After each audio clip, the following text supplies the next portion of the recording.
பாதுகாத்த ஒரு சிலரை தவிர நிறைய பேர் மாட்டிக்கொண்ட இடம் இதுதான். அடுத்தவர்களுடைய திறமையை அங்கீகரிக்க முடியாமை, அடுத்தவருடைய புகழை அங்கீகரிக்க முடியாமை, அடுத்தவர்களுடைய தராதரத்தை ஏற்றுக்கொள்ள முடியாமை. யா அல்லாஹ், என் மனசு இறுகி போய், யா அல்லாஹ், யாரையுமே பாராட்டுறதுக்கு மனசுல இடம் இல்ல. ஒரு சின்ன பிழை வந்தா விமர்சிக்க 1000 பேர் வருவாங்க. அதே இது நல்லது செஞ்சா பாராட்டுறதுக்கு யாரும் இருக்க மாட்டாங்க. அது எல்லாரும் செய்யறதாண்டு போயிருவாங்க. சாதாரணமா பாராட்டுவது, ஊக்குவிப்பது என்பது நபிகளாருடைய மிகப்பெரிய சுன்னா. இது பக்குவப்பட்ட உள்ளத்தால மட்டும்தான் செய்ய இயலும். சும்மா கூனி குறுகி போன நெஞ்சால செய்ய இயலாது.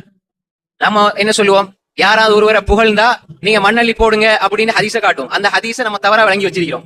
யாராவது ஒருவரை அவர்கிட்ட இல்லாத ஒன்ன சொல்லி புகழ்ந்து ஏதாவது எதிர்பார்த்து புகழ்ந்தா தான் இது சொல்லப்பட்டதை தவிர, இருக்கிறத புகழ்ந்தா ஒன்னும் பிரச்சனை கிடையாது. அவர் இஹ்லாஸ பார்த்துக்கொள்ளாது, அவரோட சம்பந்தப்படுது. நான் உங்களை புகழ்றேன், நீங்க நல்லவரு, நீங்க எப்படி செஞ்சீங்க, மாஷா அல்லாஹ், அல்லாஹ் உங்களை கண்ணியப்படுத்து புகழ்றது தப்பே கிடையாது. அபூபக்கர் ஃபில் ஜன்னா என்பதை விட உலகத்துல புகழ் வேற என்ன இருக்குது? நீங்க உலகத்துல வெற்றி பெற்றுட்டீங்க, முதலாம் புள்ள வந்துட்டீங்க, நல்லா பாஸ் பண்ணிட்டீங்கன்னு சொன்னா உலகத்தோட சம்பந்தப்படுது. அபூபக்கர் நீங்க சொர்க்கவாதி, ரசூல்லா மௌத்தா போய் அவங்க எவ்வளவு காலம் வாழ்ந்தாங்க? உமர் சொர்க்கவாதி, ரசூல்லா மௌத்தா போய் எவ்வளவு காலம் வாழ்ந்தாங்க? உஸ்மான் சொர்க்கவாதி, ரசூல்லா மௌத்தா போய் எவ்வளவு காலம் வாழ்ந்தாங்க? அபூபக்கர் நீங்க சொர்க்கவாதின்னு சொல்ற புகழை விட வேற ஏதாவது புகழ் இருக்குதா?